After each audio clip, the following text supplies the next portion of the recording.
Warning. This program may contain material of an explicit or graphic nature. Viewer discretion is advised.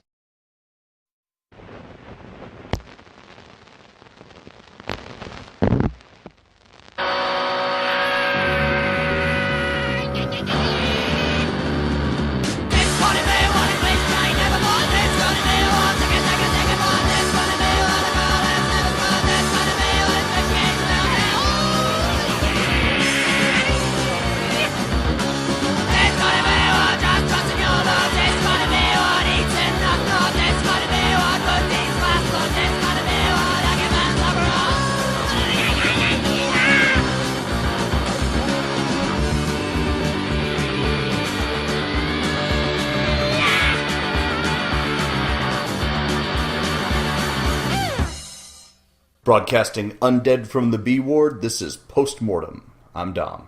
And I'm JD. And today we're going to bring you our top 5 sympathetic villains. Yeah. The bad guys you kind of feel a little bad for. I listened to a podcast recently, one that I listen to regularly called Stuff to Blow Your Mind. And they do like scientific analysis of like movie creatures as some of their episodes. And with The Shape of Water coming out recently, they did one on fishmen, and they did some talking about the creature of the Black Lagoon and, you know, all the sympathetic traits of it. And it was funny because I always thought that I was the only one who felt sorry for the creature of the Black Lagoon. And, wow, really? Yeah. I always felt sorry for the creature from the Black Lagoon. So, so it was kind of cool that everything kind of fell into place. Yeah, that's pretty cool. But before we get into our top 5 sympathetic villains, we got a little bit of horror news for you. Horror news. Bloody Disgusting reports that sources at Paramount have stated that they are done with the Friday the 13th franchise for the time being.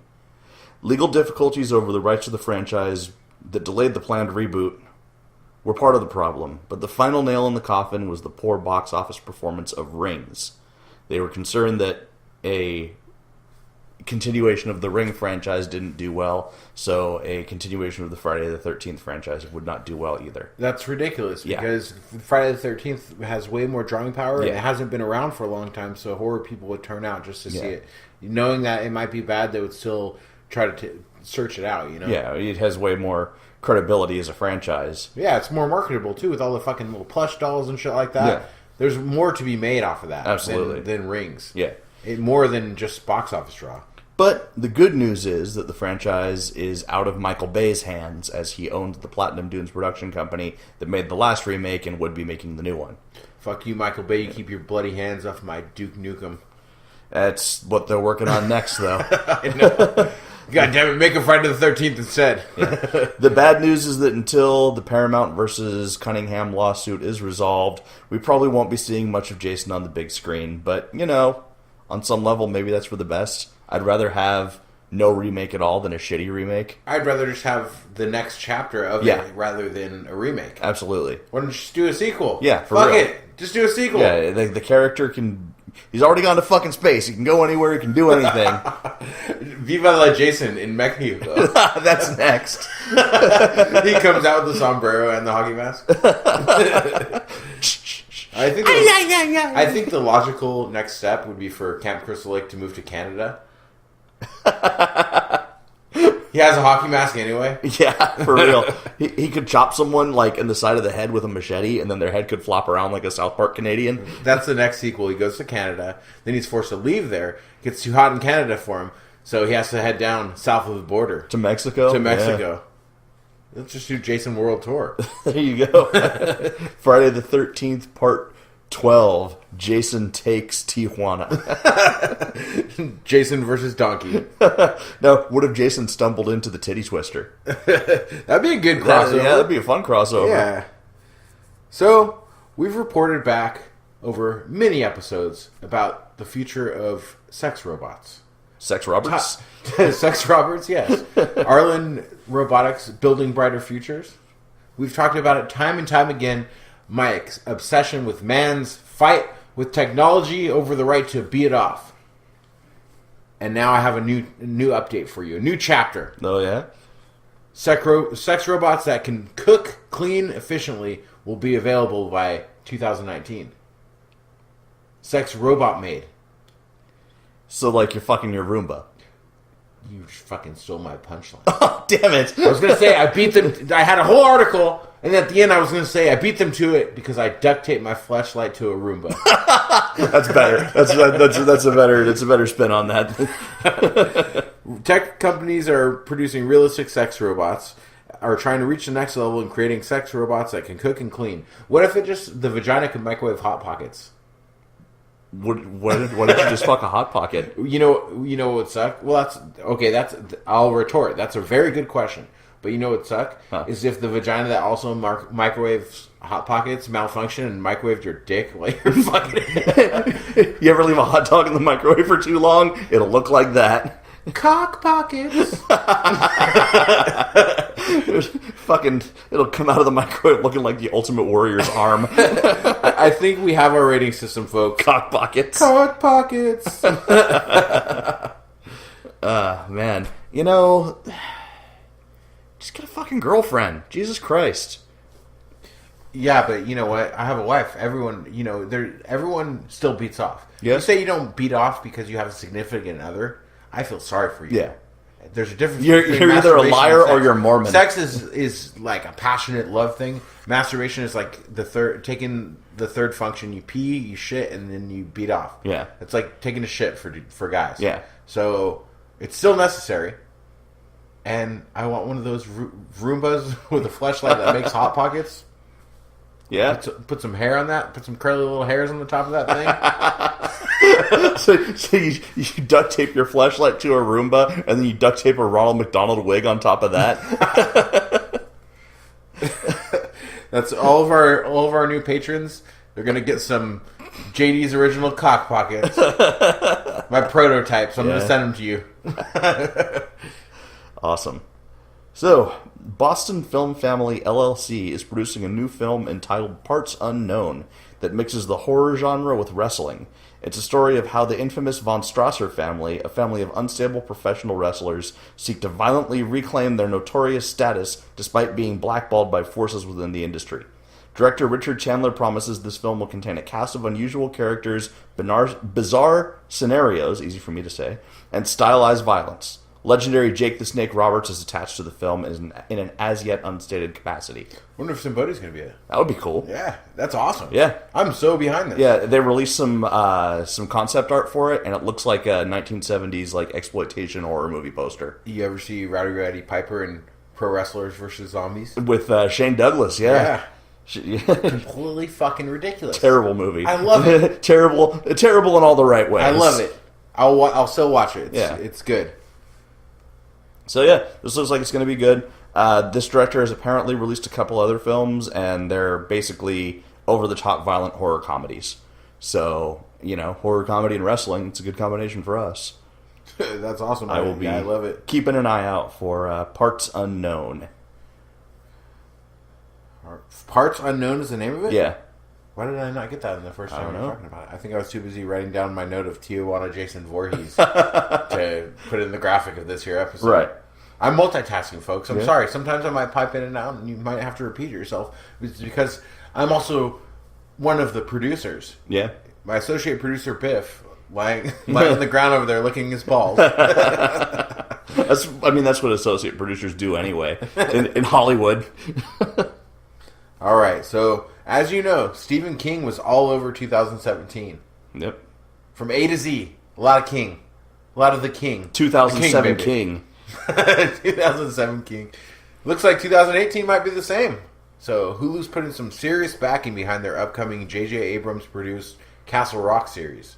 We've talked about this before. I saw a preview for that yesterday. It looks really good. I don't watch football, but because it's not hockey. But I guess the commercial for this show aired during the Super Bowl. Yeah, I saw it. That's serious fucking backing. Yeah. Financially and millions of dollars. Yeah. So it looks like it's going to get a good push. Castle Rock. J.J. Abrams said Castle Rock is the town that King made famous in all of his different books. With two writers, Justin Thomason and Sam Shaw, came up with this incredibly cool, terrifying, weird, funny idea of a series. A new story that takes place in a small town, he told Jimmy Fallon. And all these characters from Stephen King's books sort of are peripherally involved. We pitched it to Stephen King. He went nuts for it. It's awesome. Hulu's going all in with their new series.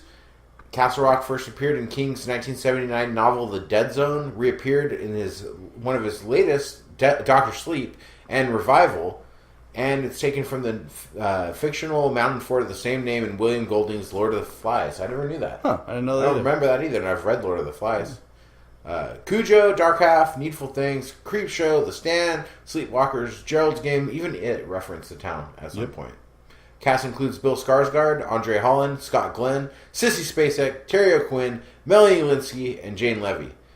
The series, which tells an original story, sets inside of the Stephen King-based town, and even has references to Shawshank Redemption. Awesome. So he's going way out with this one. Yeah. You know, it's not really Stephen King because he didn't write this. You know, it's being adapted from some of his works and people putting their own spin on it. So who knows? Yeah. J.J. Abrams is like Star Wars guy. But he's also action guy. Lost, and he does a lot of TV shit. Like psychological stuff. And even though Lost had a shitty ending, it had a really good element of psychological horror to it. Yeah. So. I didn't really care for Lost. My mom watched it, but I don't know. I never got into it. I tried to watch it because it was so highly reviewed, but I don't really like that. It seems like appealing to a wider audience. Like it's so, you know, same with like the newer Star Wars movies, you know, that he's making and stuff or producing. You know, it just seems like it's to the lowest common denominator with him. So I hope it doesn't. I don't know. I think you're wrong about that. The last two Star Wars movies have been dark as fuck. The end of Rogue One, everyone died. Like the entire cast of heroes died at the end of Rogue One. I didn't see the most recent one. I saw what was the one with what was the first one that he made? That's the one I saw. The Force Awakens. Yeah, he comes back with the hand, the Jedi at the last one. What's his name? Luke Skywalker. Luke Skywalker. Yeah. Yeah, well, I'm a fan. Can you tell? they made The Force Awakens to appeal to a wider audience, just to be like, okay, look, we can do a Star Wars movie. Now we're going to put our own spin on it, and they're going nuts on it. I have a theory about J.J. Abrams and Stephen King and why they're dominating Hollywood at this point. Are they the same person? No, they're the only two guys in Hollywood who haven't raped anyone. Oh, wow.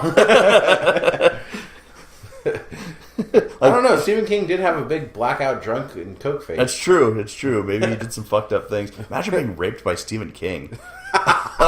What's the kind of shit he would talk to? He would just reek of liquor and cocaine. He would just turn into a massive giant space turtle. And he would suck his buck teeth in your ear from behind. He would cum that fungus that gets on him in Creepshow. And then he'd get on you and start spreading on you. The king stank. So, famous tax evader and 90s action icon Wesley Snipes wants to be Blade again. I'm down. He said, I'm very much open to all of the possibilities. If Blade 4 comes along, and that's a conversation we can have. Other than the characters and there are other characters in the Marvel Universe that, if they wanted me to play around with, I'm for that too. I think fans will have a hunger for me to revision the Blade character, so that could limit where they could place me as some other character in that universe, though. AKA, I need some money. He does. Give me some money. He certainly does. But I would go see another Blade movie. I actually just rewatched. It was a TV edited version of Blade. Watched it with Michelle and the kids this weekend, and the kids didn't get it, and they were making fun of the kind of old dated special effects that were in it. Yeah. But it was fun. You know, it's got Udo. It does. It's got Udo dying a horrible death. But I think they could easily bring Blade into the new Marvel universe because they're bringing in Morbius. And, they've brought Ghost Rider in on the Agents of S.H.I.E.L.D. TV show. They could easily bring Blade in and do a Midnight Suns kind of thing. But I thought Nicolas Cage was Ghost Rider. No, that was many years ago. Of course, if they want to bring Nicolas Cage back, I'll watch anything. It'd be cool if the flaming skull of Ghost Rider was just his face. The Raising Arizona hair, but a fire. Yeah, and he's just constantly making his wide-eyed crazy face. He's not even a skull. Breaking out into Elvis songs and beating people up in the mosh pit. Yes. So, police in the New York village of Orchard Park, are searching for someone that they are referring to as, quote, the Mad Pooper. Per New York Daily News, multiple homeowners have allegedly noticed human feces suddenly appearing on their lawns. According to the Buffalo News, one person even filed a police report. In December of 2017, a concerned town person went so far as to take out a full-page ad in the Orchard Park Penny Saver, which is a local community periodical, that said, "To the person who is pooping on our lawns in the village of OP, stop." The ad also states... That person that took out that ad in the Village Penny Saver magazine, gotta be like one of those, I gotta speak to a manager kind of women. Or they're fucking hilarious. The ad also states that the homeowner has installed trail cams. While this pooper may not be a copycat pooper per se, Mashable reports that their crimes resemble those of the infamous Colorado Springs mad pooper. In September of 2017, a jogger defecated numerous times outside of one family's home, eschewing the gas station and public restrooms nearby. Eventually, a man claiming to represent the pooper's family apologized for her actions, attributing them to a traumatic brain injury. He also alleged that it was her right to poop in people's yards because it was protected under the First Amendment, which is absolutely not true. Really? Yeah. I should be arrested then. Pooping in people's yards. It's freedom of speech. Yeah. This is my art. I'm artiste, if you'll excuse me. If shitting on your lawn is wrong, I don't want to be right. So yeah, if you're... Speaking of shit artists, I'm a shit artist. I painted my bathroom. Yeah? I painted it. Royal blue. Like you ate a bunch of Del Taco and painted the walls? No, we took the toilet apart, everything. We painted the whole bathroom. We replaced the toilet tank. Homeowner blues. That's what I call it. Got the homeowner blues. Yeah. Every time you pay for some bullshit like that. You're like Bob Vila. Yeah. This old house. Yeah. With my co-host Biff. Today on Biff's old house. So yeah, if you're one of our postmortem listeners and you happen to be in the New York village of Orchard Park, stop shitting on people's lawns. The mad pooper. What if maybe she wasn't really mad, you know? Yeah. Yeah, she could have been the rational pooper. No, maybe she could have just been the happy pooper. Yeah. The happy pooper. It's a happy dump. Had a little smiley face on it. What if she pooped a whole smiley face? She like squatted down and penguin crab walked around, shitting a smiley face onto some turd cutter. That's accuracy. All right, that's it for horror news. Yeah. So we have a new segment this week. Yeah. The much anticipated new segment. For many years that we've been doing this show. Many years as in 1, 2? Year and a half. 103 episodes. All 2 years that we've been doing the show. I've told Dom about movies. Dom's told me about movies. But we forget these things. And then we'll bring them up again. Oh yeah, I gotta see that. I remember you talking about it. But no, not any longer. Because today we're starting a new segment where Dom can tell me to watch the movies he's been talking about that I haven't got around to because I'm too busy watching other movies to review for this here show. Damn straight. And likewise, because that's what the barrier is. We gotta watch new movies to review for the show. Can't go into movies you already talked about. Right. Until now, because now we have the new segment. Watch this, fucker. Fucker. Hey, watch this, fucker. I love it. Yeah. What a catchy segment name. It's a good name. It's good for the kids. We will be back with some watch this, fucker. Fucker. After this.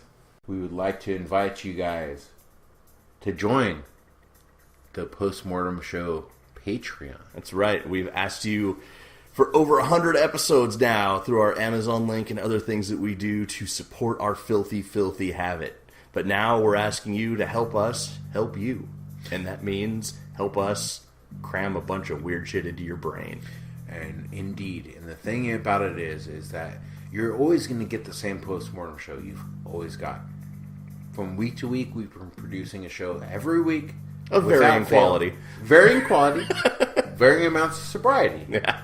But it's usually... the fact of the matter is that if you donate to us on Patreon, no matter how small, you're going to get bonus content. Yeah. We've got all kinds of stuff planned.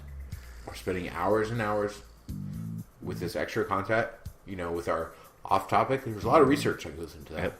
We're putting together these off-topic things where we talk about things that interest us that we may touch on the show but don't necessarily have time to go fully in depth on. We're going to be doing creepypastas. We're going to be doing video content with footage from the recording of our show, with sketch comedy, whatever weird shit that bubbles up in our brain. We're just going to diarrhea it out there, and hopefully you'll get it and you'll like it.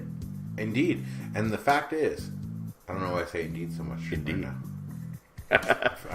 I'm the postmortem show Funaki. Evil. Anyways, with the Patreon, $1, $5, $10, $20, $50, $100, you're going to get various levels of extra shit, including going to eat dinner with Dom and JD. Off of Dom and JD. Off of Dom and JD, where we pay for your meal, we pay for your movie, we sit together. We cover ourselves in sushi and let you eat it barehanded. Dom is going to spread his hairy Italian butt cheeks and give you the goods. That's not how it happens. But we are going to be putting together shirts and stickers and all kinds of other cool physical merch that we're gonna anything that we release, we're gonna kick over to our patrons. That includes our music, JD's band, my various musical projects. If you're our patrons, that's gonna give you access to that right off the bat for free. You want to see? Speaking of Gigi Allen, you want to see videos of me cutting myself and bleeding everywhere or getting cut by other people? You've came to the right place. Hey! Because you're going to get the best of JD Horror, West Coast Death Matches DVD, included for free, video download. That's right.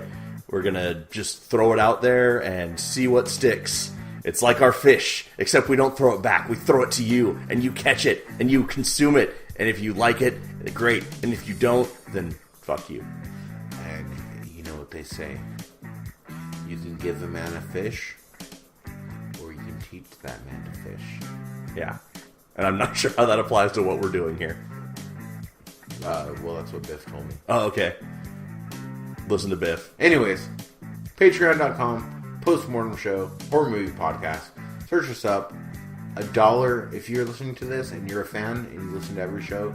$1 a month. It's not going to make a difference in your life, but it's going to make a difference in the quality of the show and in our life. Absolutely. It's going to enable us to bring you more content, and maybe one day we could theoretically do this as our actual job and not have to spend 40 plus hours a week whiling away in fucking corporate nonsense when we can just be giving you cool shit.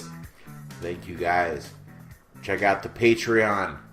Postmortemshow.com. What's this, fucker? You know what that means.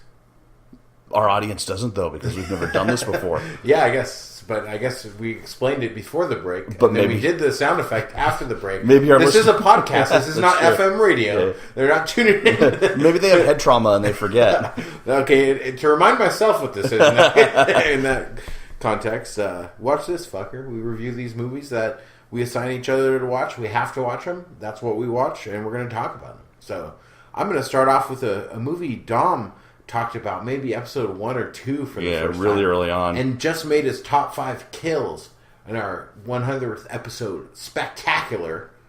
Broken. Or more specifically, 9 Inch Nails Broken. So it's 1993 collection of short films interspersed with music, I would say, is the best way to describe it, by Trent Reznor, the guy who does 9 Inch Nails. And he presents a dark vision of the EP Broken by telling the story of a man kidnapped and forced to watch 9 Inch Nails videos, disturbing in their own right, while also being tortured.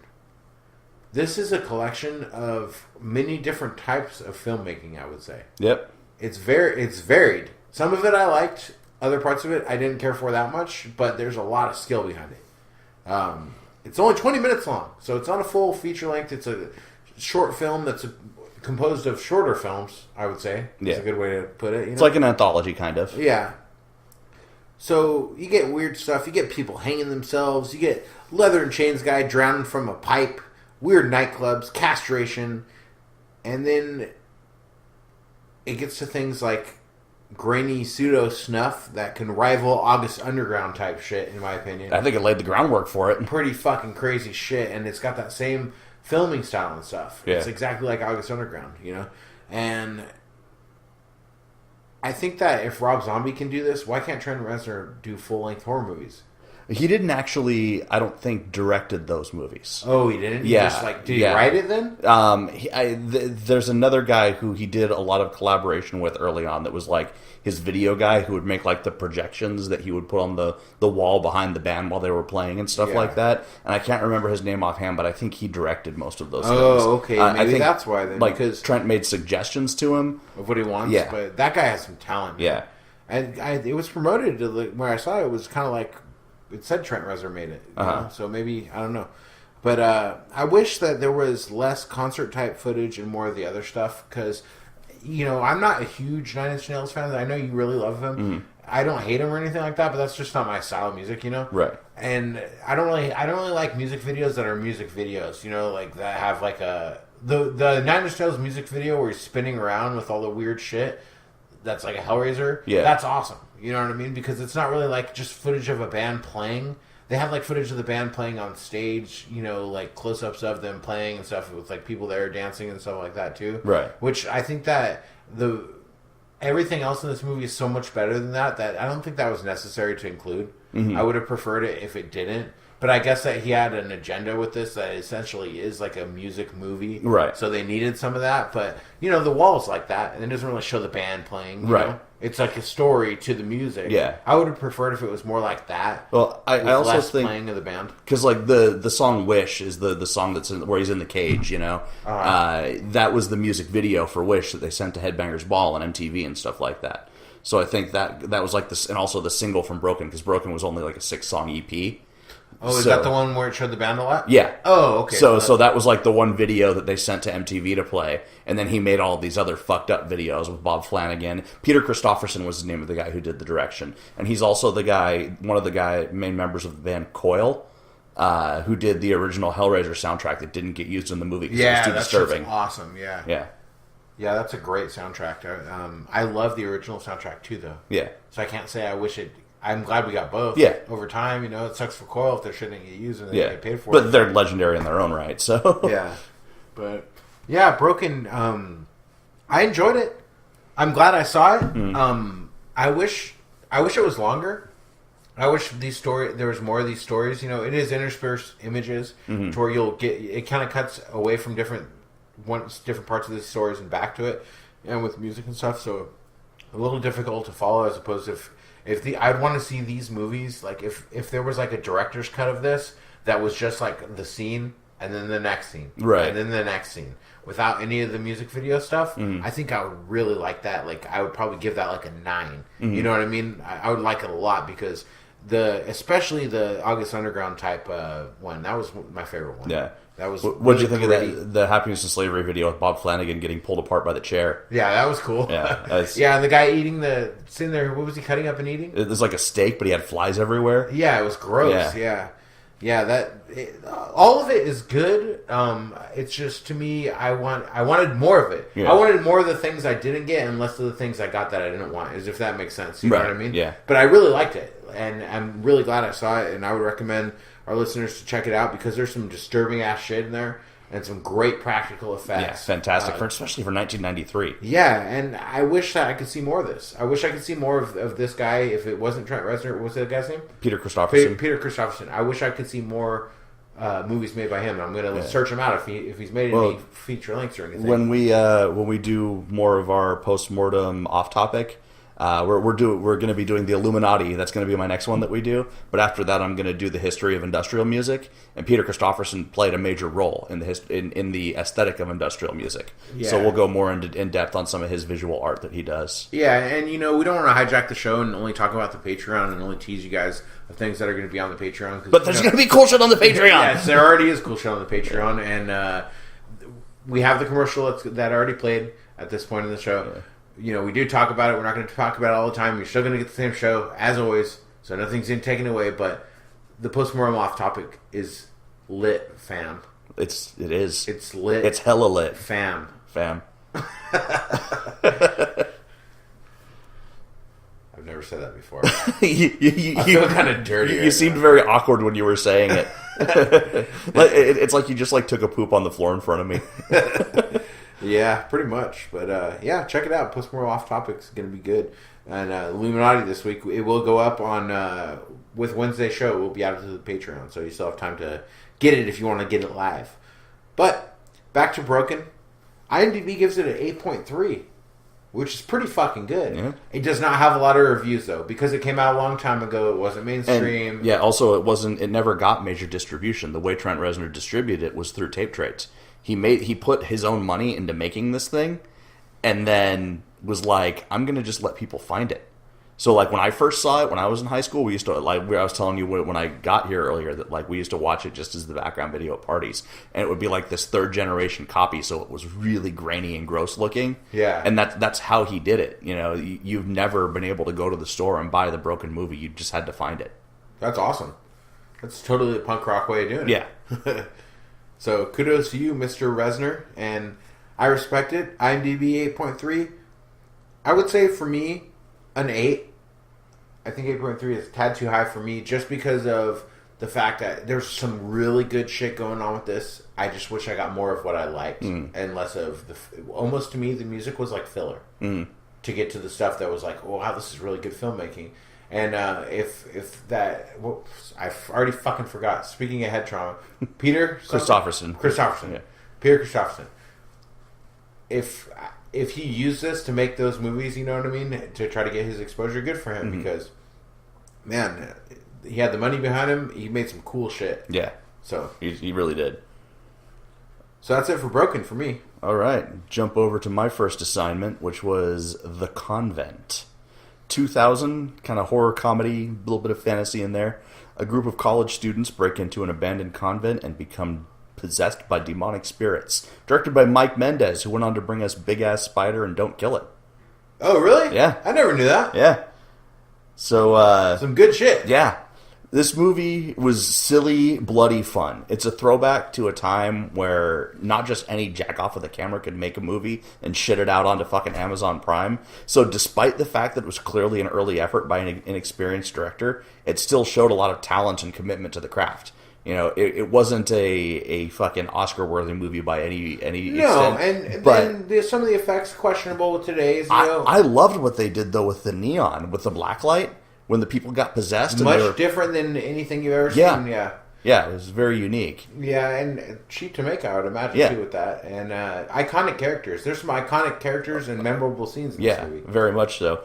So there's these two girls that are apparently high school friends, and one of them is a goth punk girl, and the other one used to be, but now she's trying to fit in with the sorority and the frat crowd. So her and her boyfriend and this group of, and her brother and this group of frat boys and a cheerleader go to this convent that supposedly had like satanic ritual abortions performed there and stuff like that. And she has to threaten her by showing a picture of them both all gothed out at a Misfits concert. Concert to her, and the character of Mo is so fucking cool. Yeah, good character. Yeah. And so they go to this convent because, like, I guess you have to, like, spray paint your fraternity's, initials on it and be the first one to do it of the year, and you get some kind of prestige for it.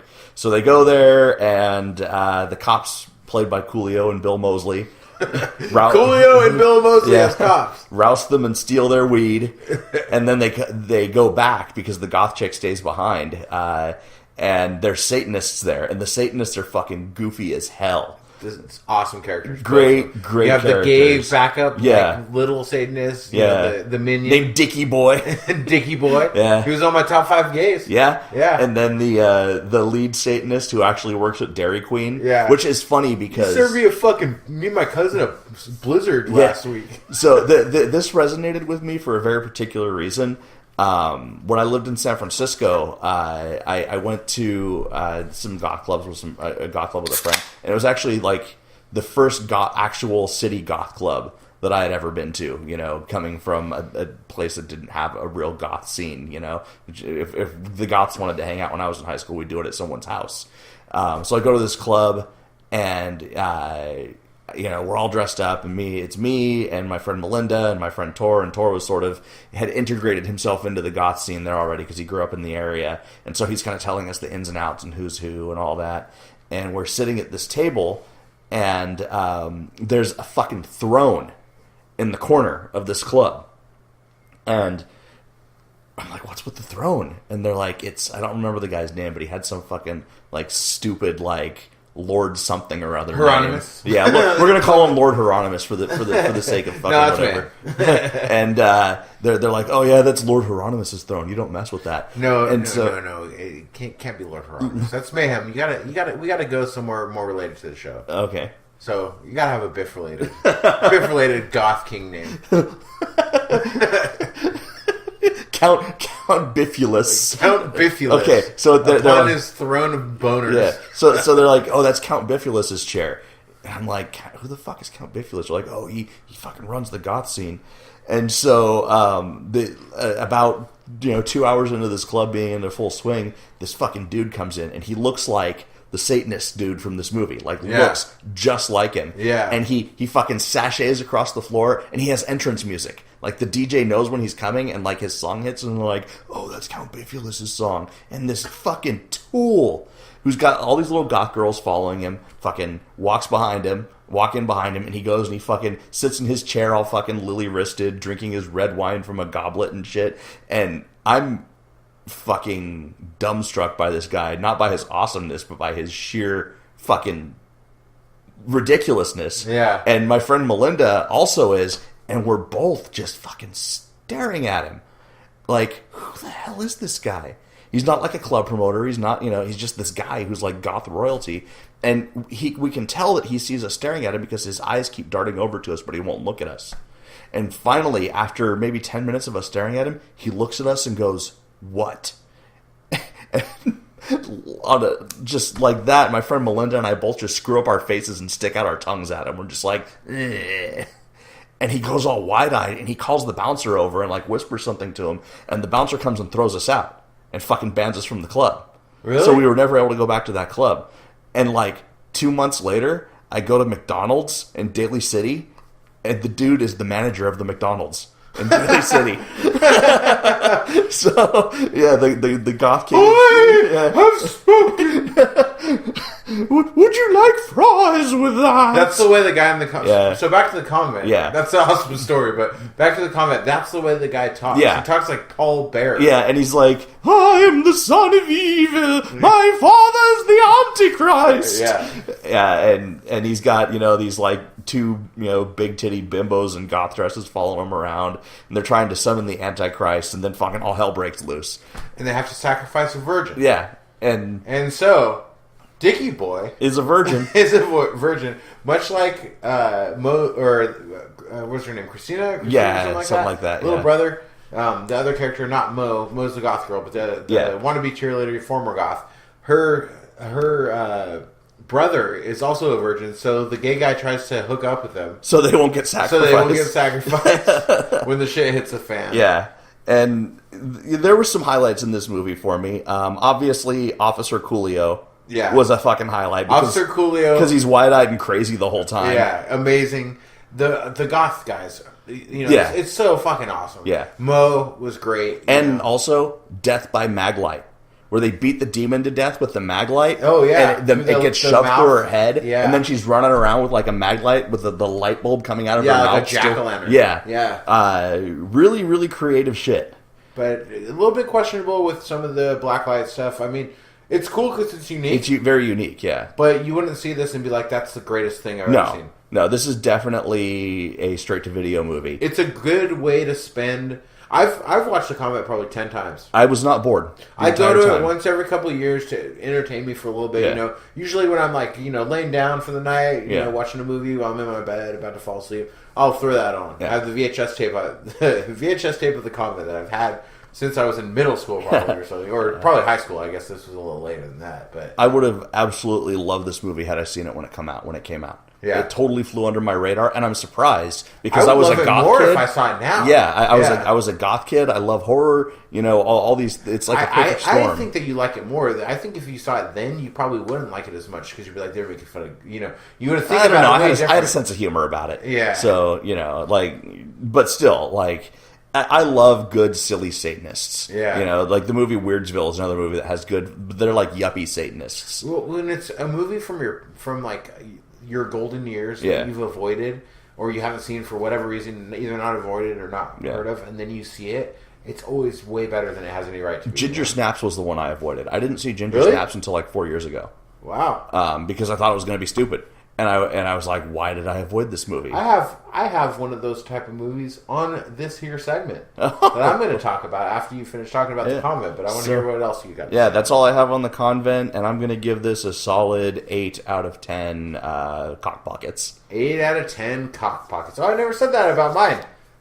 Cock pockets broken. 8 cock pockets as well. So, anyways, my other movie you told me to watch, that you've been telling me to watch forever, that has probably came up, it's your Reanimator, I would say at this point. It's your Reanimator. And I avoided this movie for my whole life because I loved, it's a part 3, and I loved the first one so much. I saw the second one, and it was horrible. Awful. The Exorcist is one of my favorite movies. Yeah, absolutely. The Exorcist 2, shit. Terrible. Complete shit. So I never watched The Exorcist 3. But Dom always talks about The Exorcist 3 and his love for The Exorcist 3. And so it had to be the first one for the watch this fucker. So I watched it. And I'm glad I did. Because this is not what I expected whatsoever. So, 1990, written and directed by William Peter Blatty, starring George C. Scott, Ed Flanders, and Brad Dourif, The Exorcist 3. Lieutenant Kinderman and Father Dyer cheer each other up on the anniversary of the death of their mutual friend, Father Damien Karras from the first Exorcist, by going to see It's a Wonderful Life at the local theater in Georgetown near Washington, D.C. But there's no cheering Kinderman while a particularly cruel and gruesome serial killer is at large. His murders, which involve torture, decapitation, and the desecration of religious icons, is bad enough, but they also resemble those of the Gemini killer who's been dead for 15 years. So, this is a combination of The Exorcist and true crime. Yeah.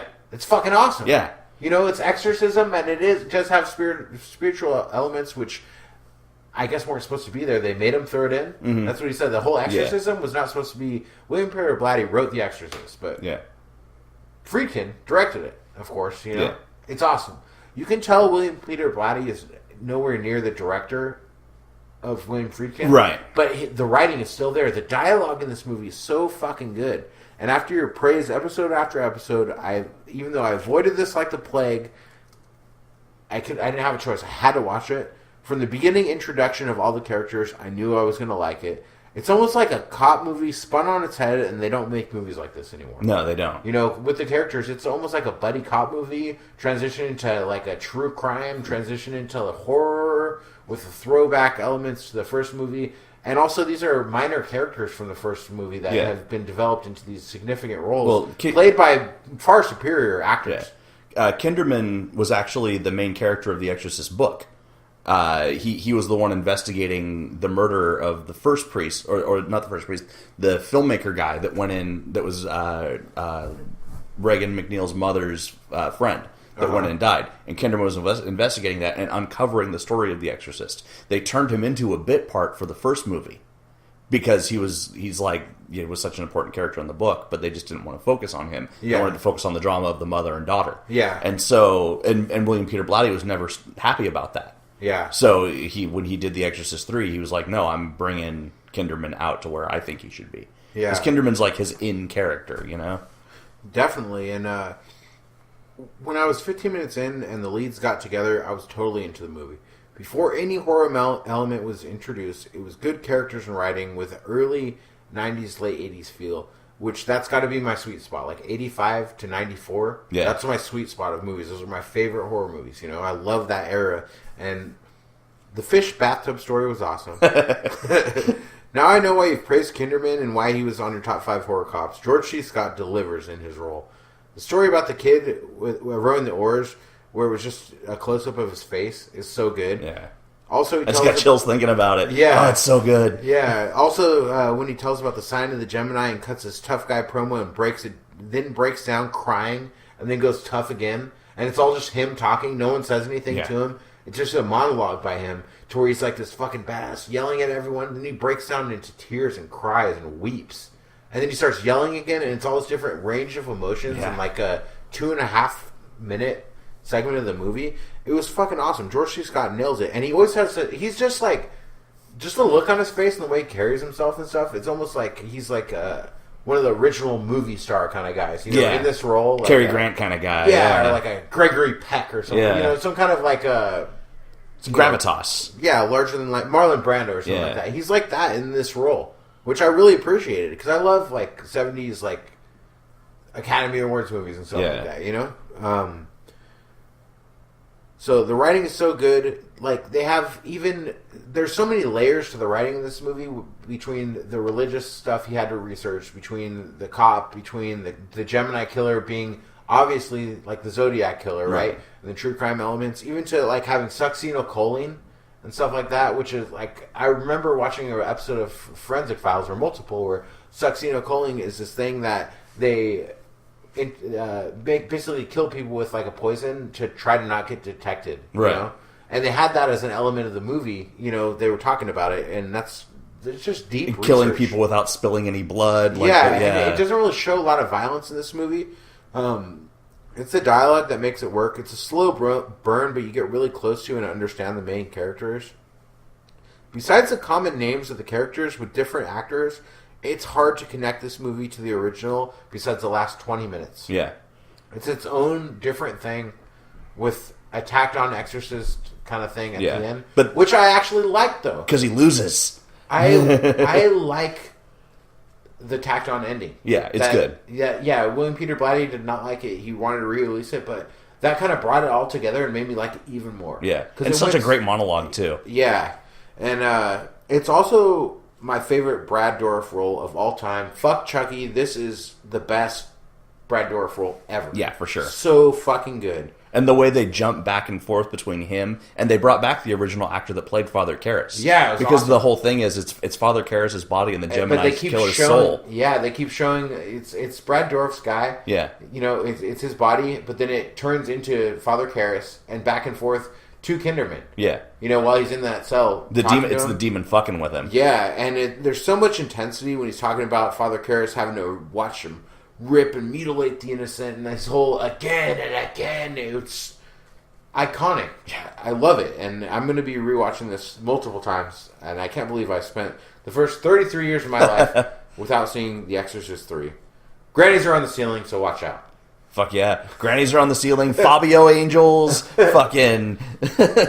I really like the lighting in this movie. Yeah. My favorite part, besides the acting and the writing, would be the lighting. The effects, while there are not many that occur, they're really, really well done. But that underlighting, it almost reminds me of like Brian Yuzna. But if it was more serious, Brian Yuzna is more like a stylized version of the lighting like that's in the exorcism scene in this movie. Yeah. That underlighting and that weird, it makes you feel like you're watching something that's like weird. Like it puts you in that weird headspace about it, you know? Where with The Exorcist, they did it a little more subtly to make it feel like something's off. Where with Brian Yuzna, he does it more obviously to make things seem outlandish. Yeah, for sure. So IMDb gives it a 6.3, which is, you know, for a movie that I would have never... I think that's high on IMDb because I think a lot of people would be like me and judge it for being a fucking shit-out sequel after just capitalizing on the name and not knowing anything about it like I didn't. Yeah. I just judged it. I judged the book by its cover. Yeah. I judged... Which is funny because it's based on the book Legion, which is actually the technical sequel to The Exorcist. Yeah. I just judged... I guess I always judge number 3 because of number 2. Right. So IMDb gives it a 6.3. I would give it a 9. Nice. Solid 9. Yeah. 9... What was it? Cock pockets. Cock pockets. Cock pockets. What are you gonna fuck? What are you gonna do when it's soccer practice? It's the heat of summer. I don't know if that's soccer season. I don't know, but what I'm saying is it's soccer practice and it's the heat of summer. And you get home, your mom gives you a Capri Sun, and what else? A cock pocket. Yeah. Yeah. Thanks, Mom. Thanks, Mom. This is delicious, but it is rather chewy. All right. My second watch this fucker assignment was a 2000 movie that you spoke very, very highly of, directed by Miguel Angel Vivas, who wrote the movie that we kind of tore apart. Not 2000. Directed. 2000. Huh? 2010. 2010, yeah. Who directed the remake of Inside that we kind of tore apart. Yeah. But Kidnapped, a.k.a. Sequestrados. 3 hooded Eastern European criminals burst into the home of a Madrid gated community, holding the family hostage in its own home and forcing the father to empty his credit cards. So this was a home invasion movie that was shot in a very, very interesting sort of way. We've got 12 scenes in this movie, a dozen scenes, each of them shot in a single take. And then, towards the end of the movie, as it starts ramping up, they have two things happening at the same time in a split screen. Yes. And also single take. Yeah, also both in a single take. I will say from a technical filmmaking standpoint, this movie was goddamned amazing. I can't picture anyone doing this ever again. Yeah. In this manner, with this high rate of success. Yeah. Yeah, there have been other movies that have done long takes. What comes to mind is the beginning of that movie Snake Eyes with Nicolas Cage, where he's walking through the casino, and the whole thing is like a 15-minute single take shot. But it takes it's got to take so much work to time everything out perfectly, especially when you've got two things happening at the same time. Yeah. My example would be Boogie Nights. The pool scene in Boogie Nights is my favorite long take. Yeah, or episode 4 of True Detective, where they do the long take at the end where they're running through the city. Oh, that was fucking great. Yeah. Episode 4 of True Detective is the best thing that ever happened in TV, in my opinion. Absolutely. Yeah. And so the filmmaking on this was fantastic, and also the sound design was fantastic. I had to watch it on my laptop because I was at Michelle's house, and I didn't have the ability to watch my normal online movies through what she had. But even with my laptop and the small speakers, I could tell that the sound design was amazing. It is. The way that, like, he would use... The movie didn't really have a score so much, but he would use music from the next room as, like, the daughter was in there getting changed to go out and party with her friends. Yeah. And that through the wall. Yeah, it would bleed over into the scene, into what was happening in the other room. Yeah. Very, very cool shit. Special effects were great. The violence in it was grisly, matter of fact, fucking gross. Realistic. This is a disturbing fucking movie. Yeah. I do have a complaint about it, though.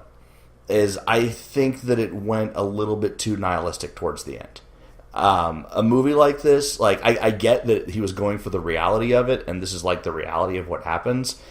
And I think kind of what set me off about it is that, like, I was maybe not in the mind space. I wanted to be entertained and not necessarily fucked. Yeah. That's why I like it so much. And because the ending of the movie just hurts, and it makes the whole movie seem so fucking mean. It is a mean-ass movie. Yeah. It's one of the meanest fucking movies that you'll see. And not going to spoil the ending or anything, but even without that, it still is. You know? Well, the acting is so good. But the thing that really... It's suburbia. Mm-hmm. That you're never safe. And this isn't a foreign country. It's not your American white bread suburb. Right. It's in Spain. It's in Spain, but it's like a really nice part of Spain. It's in a gated community in Spain, but it just goes to show you, it doesn't matter where you are, however affluent you are. That's the same as like a gated community here, or like even ritzier than that. Right. Here, their affluence in that community where he was and stuff in Spain. But you're never safe. Yeah, and I get that's the point of it. But with a lot of these movies, even with movies as far as like a Serbian film and you know, Regurgitated Sacrifice and all of these like ultra-violent movies that we speak very highly of, it seems like the violence that's directed towards the person is all sort of leading towards something, and it happens because of choices they made. In this movie, the people just felt like fucking victims. Yeah. It makes you feel like a victim when you're watching it. Yeah. That's why I like it so much. It makes you feel like you're a victim along with these people. Yeah. Because it's not unlikable characters. It's not one of these situations. It spends the first 15 minutes of and it's only an hour and 20 minute movie. Yeah. But it spends the first 15 minutes of the movie making these characters real and relatable. Yeah. And making you root for them. Yeah. You know, when it happens to where you want these people to get their comeuppance and stuff, and it goes dark places. Yeah. And I want everyone to watch this movie. Yeah. I don't want to talk about the ending or anything like that, but it makes you feel like you're there, right? You know, it absolutely in that situation. Does. So, this movie was technically a technical fucking marvel. Yeah, 10 out of 10 technical marvel. Yeah, the amount of work that was put into making this movie was mind-boggling, and it was obviously a passion project for everyone involved in it. because it has to be for them to rehearse the scene so many times to where they can pace everything out just perfectly and have things that are happening in other rooms that are being shot at the same time. Like there's a whole scene where they're in a bathroom, and the bathroom has one of those glass walls that you can't really like see clear images through it, but you can see outlines through it. Those glass brick walls. Yeah. And and they split the screen, so you see what's going on one side of the wall, then you see what's going on in the shadows the other side of the wall. And I kept waiting for something to not add up, and everything added up. They obviously did that in one take. And the other thing that really impressed me was the getting in and out of the car scenes, because they got the camera in and out of the car. Somehow, yeah. I you see why I'm so mad about the Inside remake? Yeah, now that I absolutely you see this, do. And you know that the guy who made this gave a movie that you reviewed 0 stars. Yeah. Are you fucking kidding me? Yeah. You know. So I'll watch anything he makes. Yeah. Even after that debacle that was the Inside remake. After Psychostratus, I'll watch anything he makes forever. Hopefully, Inside was a case of him getting saddled with a bad script. I don't think it's just a bad script. I think it was just an Americanized version. If he made a movie that he wanted to make, it would have been better. I think so. Instead of a fucking remake. Yeah. You know? So a watered down remake. Yeah. So I'm gonna say, from a pure technical standpoint, I'm giving Sequestrados a 10. It's a hard movie to watch. It is. I want to rate it lower because the story, and when I was done watching it, I was mad. And I watched it with Michelle, and she's like, I didn't like that movie, and I'm like, and I I went to take a leak, and then I came back to the bedroom, and I was like, it kind of almost feels like a waste that they put so much work into making something so nihilistic. But the more that I've thought about it over the course of today, the more I'm like, it's a good movie. It's just you gotta watch it again, dude. I've watched it like at least 4 or 5 times. It's a good movie, but it's not an easy movie. And it's a movie that sticks with you, and it's a movie that makes you think. You know the most recent time I watched it, remember I told you it was probably like a year ago that my car got broken into in my own fucking driveway. My iPad got stolen out of there. I remember that, yeah. All that stuff like that, and I had to stay home from work because I drive my own car for work, so I couldn't drive my car because there's broken glass everywhere. I had to get a new window, can't drive on the freeway like that. Right. And, so I took the day off work. I'm all pissed, and it took the cops 5 hours to get to my house, So this happened at I noticed at 6 in the morning that my car had been broken into. They got there at 11. About 9 a.m. I put on Sequestrados, and I was like, God damn it, I'm gonna fucking kill pissed off. And I watched that fucking movie. Yeah.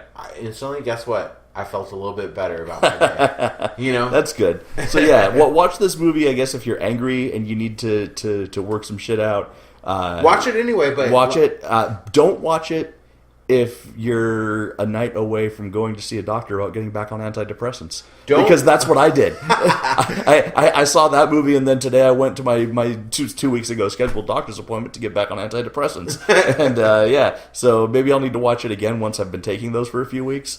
So I think you'll think more about this over the time. Like the first time I saw it, I was like, wow. Well, it's like a Lucifer Valentine movie. The first time you see it, you're like, what the fuck did I just watch? Yeah. But the more you think about it, the more you'll like it more over time. The more you realize what he was trying to say and what he was trying to do. Yeah. Admittedly, I was pissed when I finished it. But and to our listeners, I've talked about this movie multiple shows. You got to watch it first of all. Sequestrados, aka Kidnapped. They took it off of Netflix. Yeah, it's not there right anymore. Before Don was supposed to watch it. It was on Netflix right before that. Took it off of Netflix. It's not there. Seek it out. It's amazing, and watch it when you have time to watch a movie. Put your fucking phone away, turn the lights off, and give it an hour and 20 minutes of your time and focus in on it. Yeah. And it will stick with you. And don't kill yourself afterwards. Or anyone else. Right. So yeah, I'm gonna say it's a 9.5. All right. Well, 9.5 cock pockets. Then we're only 0.5 away in our ratings of this movie because I gave this fucker a 10. And 10 cock pockets. And the only reason it's not a 10 is because of my own personal predilections. Yeah. So it's definitely there's not a lot of other movies out there like this. I'm glad you watched it because even if you don't like it as much as I do, I know you appreciate it. Yeah. And I know you'll think about it more, and I bet over time you're going to regret. You're going to eat those words. I think I probably will. I should have given it an 11. Yeah, I think the more if I watch it again, I'll probably like it more if I'm in a different mindset. But in terms of technical filmmaking, it doesn't get much better than this. To me, is the best home invasion movie of all time. It's my number one home invasion movie. I'll give it that for sure. Inside, very close. But I like. That's what pissed me off about the Inside remake so much, is I love Inside, don't get me wrong, it's one of my favorite movies, but Psychostratus maybe number one. You can listen to our top 5 home invasion movies. I might have reversed it backwards, but I'm going with Psychostratus now. I'm going to watch that tomorrow. I have to watch it again. Yeah. I haven't seen it in a while. I'm going to watch it with my kids. This is why you locked the door. Yeah. Yep, that's what I'm going to have to do. Watch it with my kids, tell them. Explain to them the real horrors of the world. We can move to Spain any day. This is going down every day in Spain. Every single day. Chechens are breaking into people's houses. Now you take out the trash, or you will be a foreign exchange student, and I will send your ass to Spain. Jose can come live with us, and you're gone. That's right. Jose will lock the door. Cierra la puerta, Jose. See? See? Why do I have to go there? Why do I have to go take it to that level? Why do I go to the racial humor at the end there? Yeah, I guess ruin a good in review. Spain it would be like movie. It would be more like Cierra la puerta, Jose. I love Spanish filmmaking. Yeah. Between this and the Perdida de Arango and Alex de la Iglesias and stuff. There's a lot of good Spanish filmmakers. Yeah. Guillermo del Toro. Another one of them. Those are 3 heavy hitters right there. Yeah, big time. So, all right, we will be back with the top 5 sympathetic villains. I hope you guys watch this fucker. So, if you can think of any other movies that we always talk about and that one of us hasn't watched, send us an email, postmortemshow@gmail.com. Otherwise, we'll have to start taking notes. And I'll be more distracted as I try to type stuff on my phone while Dom's talking to me. I'm going to have to learn to read. All right, we will be back after this. Thank you guys for all your support, sharing our shit, liking our page, listening weekly, not suing us semi-weekly, getting semi-hard for 30 seconds once. Yeah. No matter how long you listen, we still support you. Unless it is just one episode, then fuck you. Yeah. You better run for the fucking hills. Run through the jungle. That's not what this is about. No. What this is about is we have now started the official Facebook group of the Postmortem Show. Go on Facebook, look up Postmortem Show Horror Movie Podcast for a chance to share your favorite horror memes with us and occasionally be shit-talked by me. That's probably accurate. Yeah, I've already done it once. Yeah, guys, join the group. We have thousands of listeners to the show. Right now, the group only has about 300 members. Yeah. So please add yourself. Please share it. Share it with the world. Yeah. Just don't say stupid ass racist shit. Let us into your lives. Let into your lives. Yeah. Open yourself to me. Open yourself to us. You want to talk to Biff? We will soon to be one-eared Biff. We will put Biff on the computer if that's what you want. We're gonna have an official event in the group. It's gonna be Facebook Live Q&A with Biff, and I'm just gonna put Biff on Facebook Live, sitting there, and he'll answer all your questions. Maybe we could do it as like a video chat thing. Yeah, so that's official Facebook group, Postmortem Show Horror Movie Podcast. Please join. Please share it with your friends.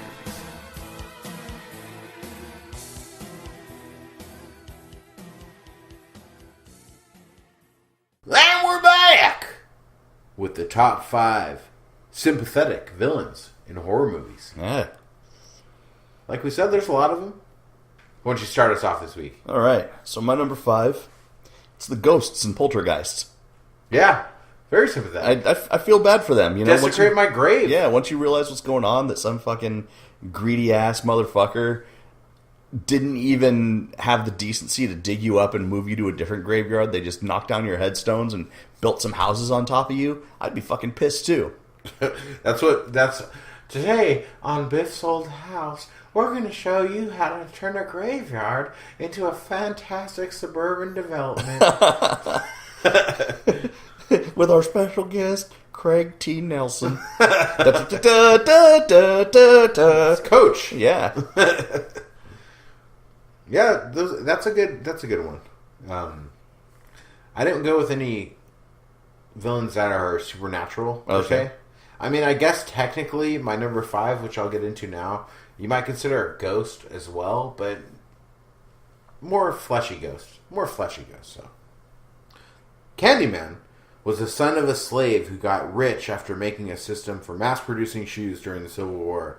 He grew up in polite society and became an artist, specializing in portraits.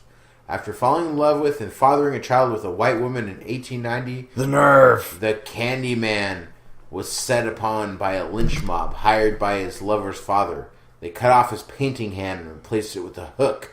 He was smeared with honey stolen from an apiary, promoting locals to chant, "Candyman, Candyman," as hungry bees stung him to death.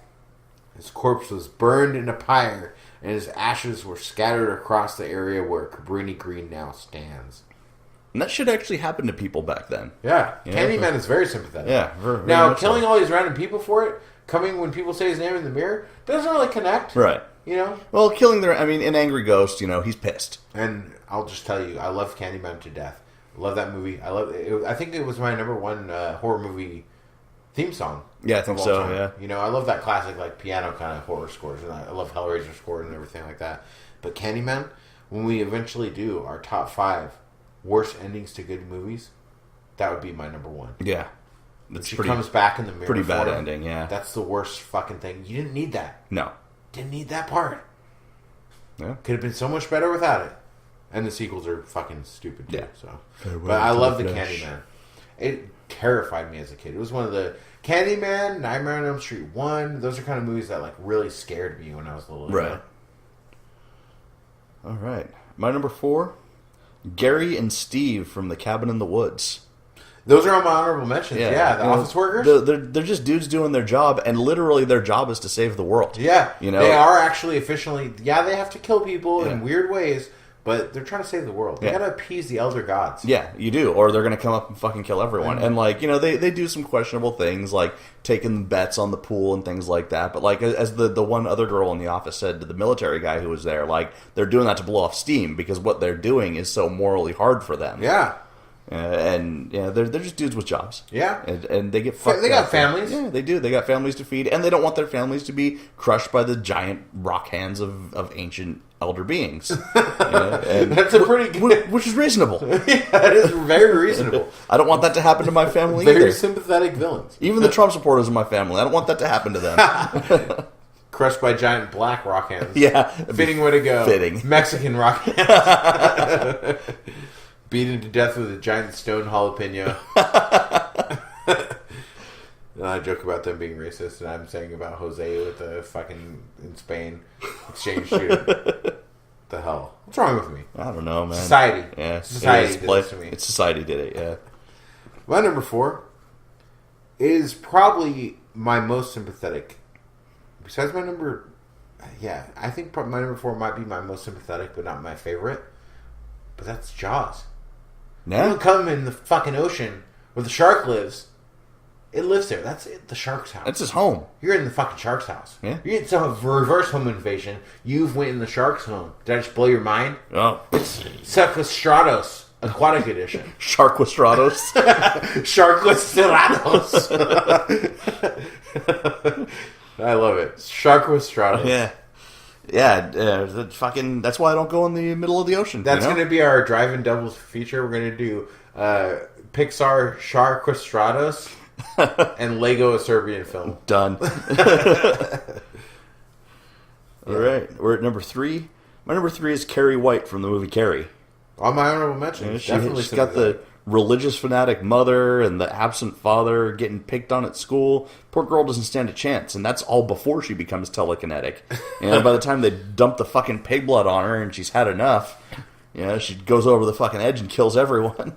Very strange looking girl. Sissy Spacek, yeah, she was a very skeletal. Your dirty pillows are showing. Not too much to show though. It was the 70s. They all had weird tits. Weird tits and hairy bushes in the 70s. If there's nothing I don't love more than a hairy bush, it's weird tits. Yeah. My number 3, it's a whole family. Sympathetic for different reasons, and I don't know who the villain is. It's a family of 3. Either two are bad and one is good, or one is bad and two are good, but you never know. And the film leaves you guessing, and that's Frailty, the Meeks family. Oh yeah. So is Daddy really getting messages from God and killing demons, or is he killing people? You never know. It's a good it's question. Never answered. If he's either a good guy or a bad guy, either way, he's kind of sympathetic. Right. Same with the son, you know. Yeah, both sons. Either he's sick and that's sad, or he's actually getting messages from God. Yeah, and then the son as well. Is he just brainwashed by his father, or you don't know? Right. So, the Meekses. If you haven't seen Frailty, you got to see it. R.I.P. Bill Paxton. Yeah. Written and directed by Bill Paxton. Such a great fucking movie. Yeah. Fucking Matthew McConaughey owns it in that movie. Yeah. Everyone's good in that movie. And Bill Paxton as the daddy. The kids are good. Yeah. Great child actors, too. Yeah. Highly recommend that one. My number 2 is a twofer from the same franchise, and that is Pamela and Jason Voorhees from Friday the 13th. On my honorable mentions as well. Yeah. I felt like that was maybe the go-to. Yeah. You know, like that maybe should have been number 0. I do have a number 0, and Okay. it's not that, but that probably is like the world's number 0. Yeah. It is. You beat and torture and bully my retarded child. And let him retarded, drown. deformed child, and chase him off a fucking pier and let him drown, and just fucking don't even care. Yeah. Yeah. Of course you're going to... If someone did that to my kid, I'd probably want to kill him too. And then, that poor retarded kid, that's really what Jason really is. He's an overgrown retarded kid. He is the Biff of Crystal Lake.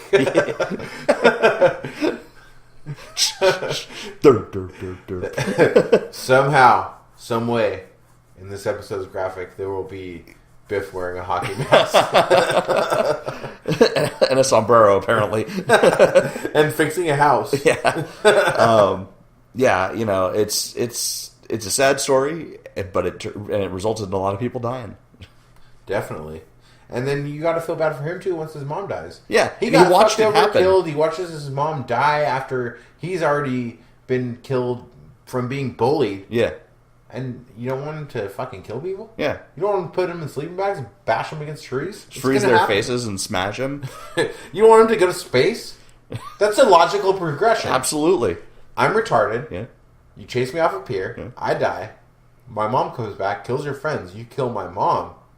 We're going to space, bitch. That's where it goes. That's the logical progression. That is literally point B. They should have been there by number 5, though. Hellraiser had them beat. That's true. Actually, number 4 for Hellraiser. Yeah. So they had them beat. They went to space a little earlier. My number 2 is someone you don't feel bad for much of the movie. And then you feel bad for only about 10 minutes of this movie. And then after that, you don't feel bad for her again. And it goes to show that, like, people, when they really realize what they've done and they want to change their lives, and you want to keep poking them, and you won't let it go, the extent of what they'll do. Carlton Hendricks, a.k.a. Captain Howdy in Strangeland. I figured that was where you were going with Fucking that. crazy guy. Yeah. Right? Yeah. Done unspeakable things. But then he's actually just mentally ill. Yeah. He gets his pills, he gets his medicine. Serves his time. He serves his time, he gets his medicine, and it fixes him completely to where he's like a librarian, he's doing community service. He's wearing sweater vests. Wearing sweater vests, putting makeup over his face tattoos. He's an upstanding member of society. What do? You lynch him, you hang him. When he's hanging, he doesn't die from the hanging, but as he's being hung, his pills fall out of his pocket and open and spill, and then it rains, and the rain ruins the pills, and the rain makes the tree heavier till it cracks under his weight and saves his own life, and he can't get his medicine, and guess what? Captain Howdy's back. That's right. Say bye-bye to Carlton Meeks. Yeah. Captain Howdy's back. They invited it upon themselves. Robert England. Fucking dick. Fucking Bob. I wish I could do that dance over the microphone. Yeah, I wish Robert England. I wish they could have seen you doing that. Strangeland dance. Maybe that'll be our Patreon video this month. It'll be me reenacting that scene. Yeah, come on. All right. So my number 1, I actually mentioned it earlier in this episode, and it sort of ties into to your number 5, but it's the Gill Man from The Creature from the Black Lagoon. Like, this dude literally was just fucking chilling in his bog, and some people showed up. and started fucking poking at him, and they had a hot chick with him. And he was like, hey, what's this interesting hot chick thing? What are these strange feelings I'm feeling deep in my cloaca? And in response, they fucking beat him up, and over a course of 3 movies, they fucking kick him around, put him in a zoo, put him in the fucking desert, all of his scales fall off, they take away his home. The Gill Man just gets fucked over and over and over again. It's true.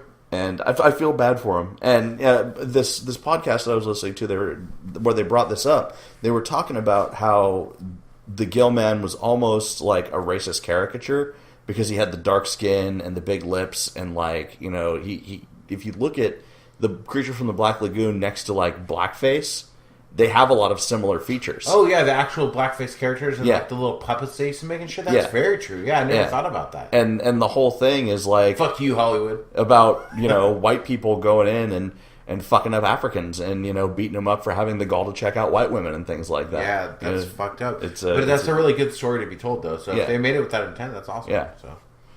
And you have a number. And Shape of Water.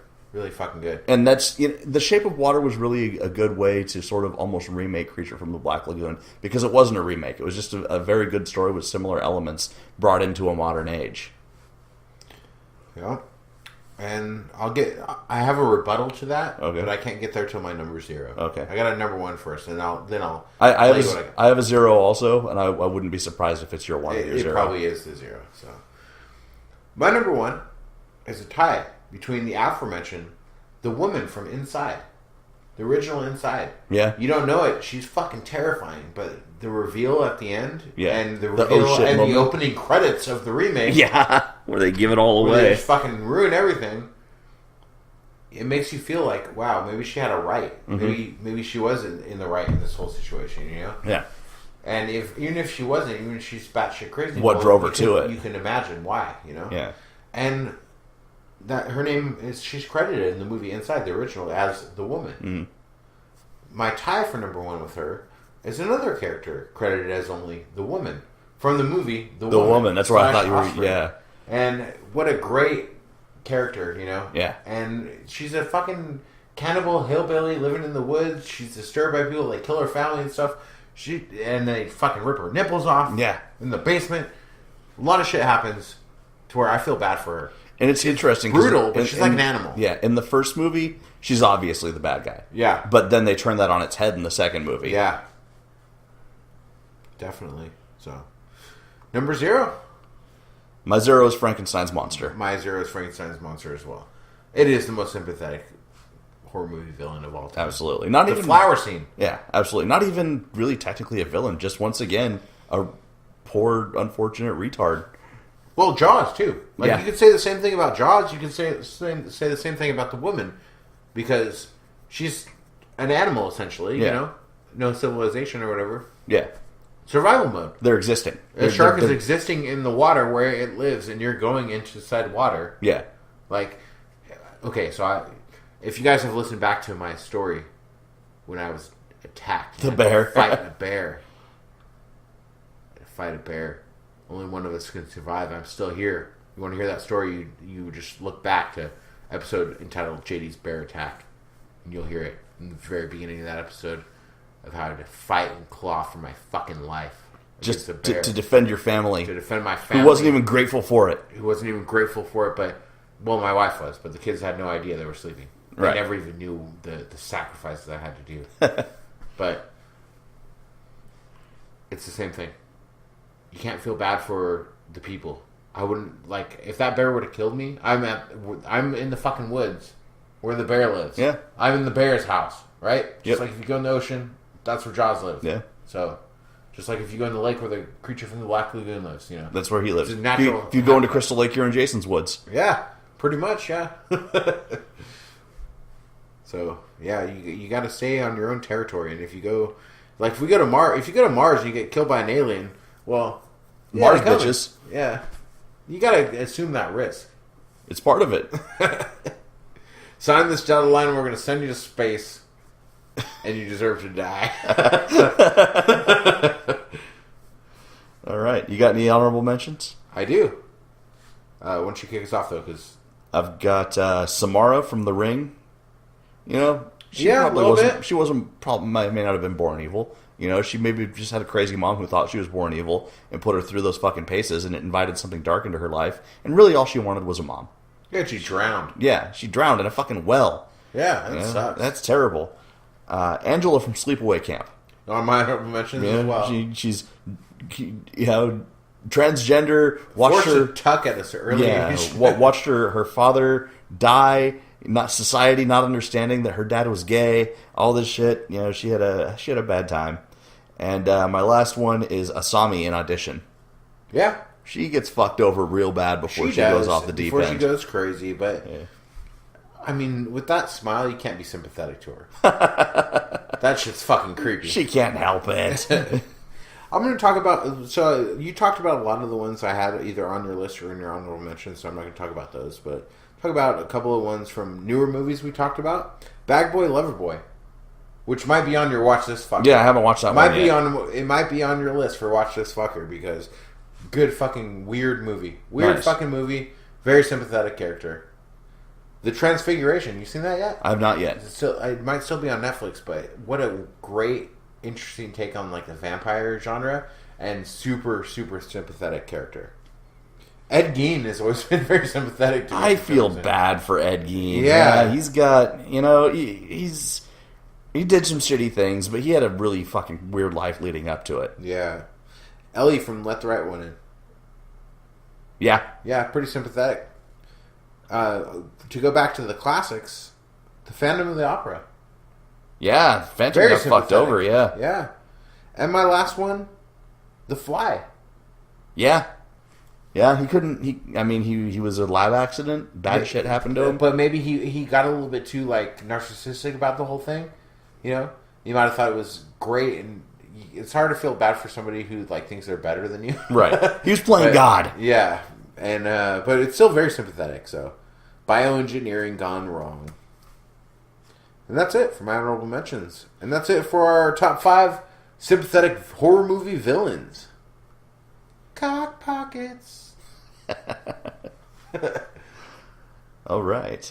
Well, I'm going to take a moment to plug a couple of things that we are doing. Obviously, you heard the commercial. We have our Patreon. Go check that out. We would also like to ask you to go check us out on iTunes or Stitcher. Even if you're a normal YouTube listener, go there, check us out, give us a like, give us a good review, give us them 5 stars. Because the more subscriptions we have and the better reviews we have, the wider an audience we can reach.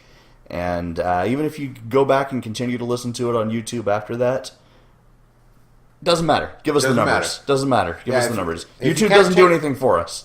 If you don't have the $1 a month to join the lowest level Patreon and you still want to support the show, that's something that anyone can do. Yeah. Very easily. It takes 30 seconds of your time. It goes a long way for us. And it would really, really help us a lot. If we hit that 5,000 subscriber mark between iTunes and Stitcher, we can really take the show to another level. Yeah, get that good Blue Apron money.